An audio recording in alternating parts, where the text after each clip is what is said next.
Bautista, si Alvin Bugaw siya, o si Jude Calote. Tugutin ka kini si Ray at Richo, makikubad ka ninyo sunso sa ka-oras. Kini, uban na ito may nga karon tayo mga bisita talaga. Ato ning gihatagan o slot diri sa pagkabihan sa PIA. Tugod kay November 4 na o sama sa nahandag at November 4 atong sa ulugon ang pagkatao sa atong bulanong presidente si Carlos P. Garcia. Naglingkod siya kayo popular, no? So, ang atong kabihan sa PIA hapon na may kala, atong soyan kung tuki o kinsagin si Carlos P. Garcia na binagin sa mga bulanon o kung sa'y angay na bulanon sa mga bulanon po naroon na pag-perpetuate sa iyangan o sa sabag na nag-iwot at the most illustrious son of Bohol. So, karong hapon na may kala, ito ikalipay nga kauban na ito din sa kabihan sa PIA duha sa mga poster, maliki sa atong kultural pong kaliukan sa Bohol. Sa nini, ato unahon gimamat si Professor Marianito Lusco. Sir, good afternoon o welcome sa kapihan sa PIA. Maayong hapon, Ray. Ako na kalipay na imbitahan ninyo din sa inyong programa na itawag ko kapihan sa PIA. Sa Odares, ito na, magpasalamat po pag-imo rin yung kapi ng inyong reserve na ito. Tungkol po, parang nahinom na mo ba? Karong Sabado, sa kasaulugan sa birthday sa atong pinalagang presidente, dito sa CPG House, dapat tayo pag-buksan na bagong kaganan. Kung nakitawag na ito, Kape Kaloy. Kapihan ni Kaloy. So, murang nahinumdum ko din niya, murang isipo kayo sa atong pagka-istoryahan karon sa mga makita po karong tuligan.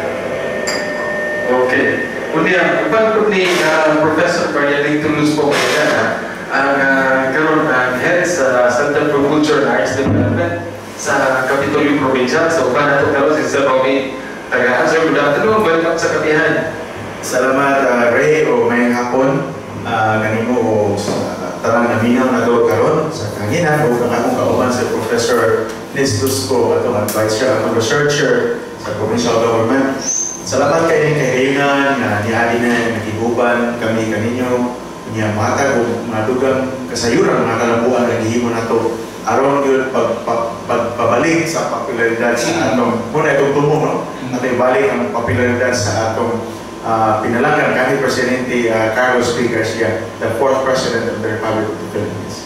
Salamat. Kasi wala na itong gihuat ron na si Carlos P. Garcia may na sikat yun siya kay in fact, diya sa Bohol flag, lagi iyang symbol, no? Ang kanang star na area sa flag sa Bohol.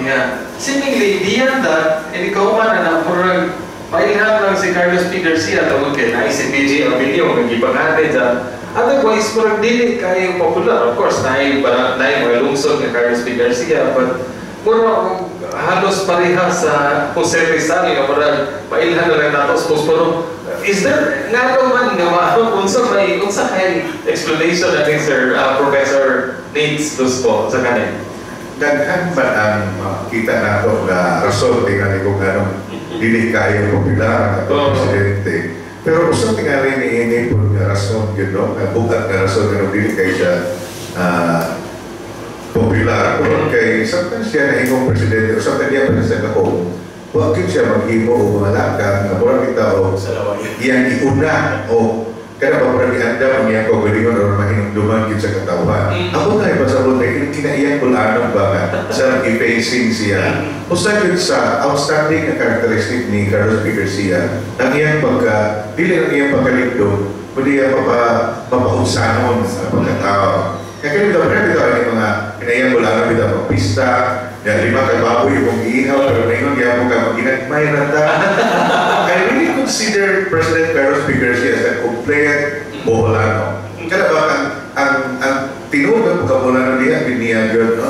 Wala siya, paguna-una, wala siya, kanang musikat siya, mahimduman siya, or naa siya, makakang, magkatigayunan, inikahungan sa iyang pagka-presidente. In fact, karoon mo, kinailayunan, itawag nila ka ng atong itawag kayunan, diya na, naadila ka ng Carlos P. Garcia House.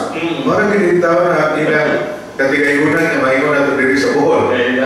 So, mura ba, kasagaran ko na pinagkakuman ako na mura, may naduman ka, kung nahin mo bang nake building, nake sinihan, nake na kay Ball, ingalanan kita.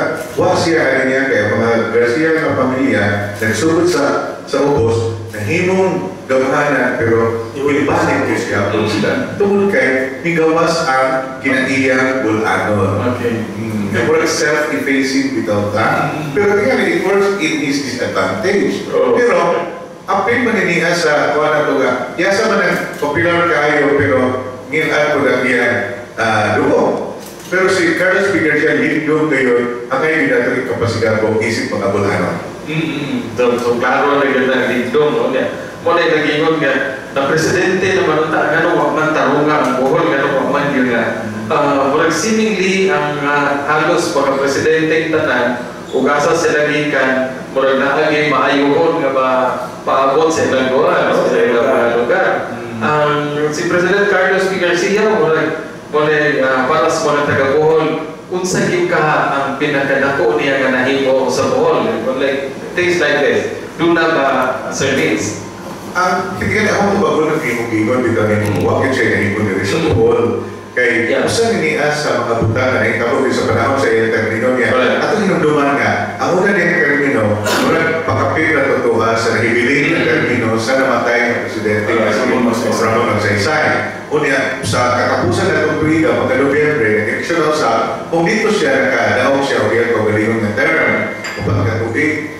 Na during that time, dahil kayo mga bulanan na itong ningon niya kanina na Mr. President, tayo na tingali na ato na po pala buon na itong kagalingon lungsod. Yan pero igawas kaya po niyang pagkabulano. Ningon kaya po siya, kaya kita ito kinayang bulano kita ba? May bisita ko na ako. Ilan niya rason niya siya sa sunod nga term.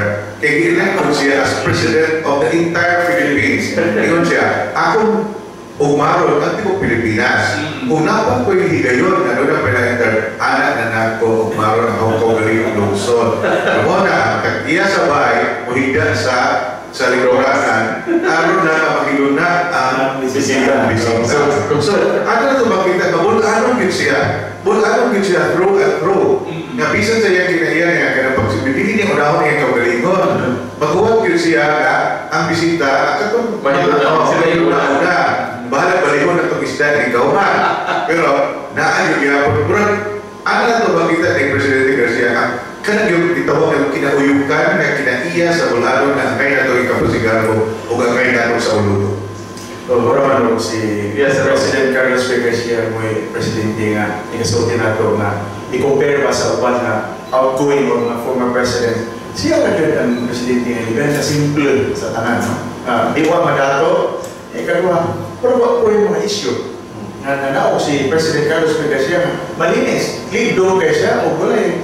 Doon na ba may corruption o doon na ba may panato siya? Wala. Even history will tell na huwag siya ihimo nga mga illegal. Ba't pasabot nga? Ba't pasabot pa nga? Kung sabi siya pagsugod pa, o pagkahuman mo niya. Kung niya, namay ba nga, nag-start as from drugs, mahuman as to full riches, diba? From drugs to almost, di po tabi drugs, pero simple yun kayo. Kita tanan magkagawa nga, kita tanan. Ito po giwan ni Correy nga, kung sa pati na buhat ni Garcia para sa Bohol. Sa Bohol, kung ibutan na ito kung galingon na itong tuliga, 1950s, konti panahon niya, ang mabulanan ko, pupunta mo dito ka sa Manila, kaya saan ka ba? Pagtuwa nila na sa Bohol, dahil yuko sa Bata, kurang almost ikauwaw na ito ang pagkabulanan. Ito kay, may nga mo sila, taga-Bohol ko naman, ignorante, taga-Bohol, mga painter. Tungkol kina Presidente si Garcia, for the first time, we were given the chance to be proud of ourselves as Boholanan. Para kako, dili pabayran ng kwarta. Dili na ika-kumpara o mga struktura na mainumduman kita na ito, mga bulay o mga airport o mga utsaparin ka. Dili na nato ika-tumbas niya na tungkol kaya pride, no? Dili mapalit na ito na sa kwarta. Ang atong dignidad pa, na-dignify ka na, elevated. So, ang mga tao sa una ni Moto Higayon, during that time, President Carlos P. Garcia, nanoon na ang bulanon, simple na ito pero kuyaw. Presidente ko, ano ko? Bohol. Sa una gani, Luzon, ay ibig na tugod sipo. Luzon na, asa ka? Taga-asa? Taga-Bohol. Asa na Vietnam? Kasi kapital, asa Tagbilaran. Sabi niyo yung Tagbilaran, masikat mang Bohol kaysa Tagbilaran. asa dapat ang tagpilaran. Sus, dugo-dugo, ngitag map, niya, sa doon naman ko diya. Pero, we were just so unpopular that time compared to our neighboring other provinces na susikat na kayo. Pero, during the time of President Carlos Pegasia, ang mga tao, they were just like facing a black hole, taga-buhol. President Carlos Pegasia just came from nowhere para sa mga ordinaryong mga Pilipino.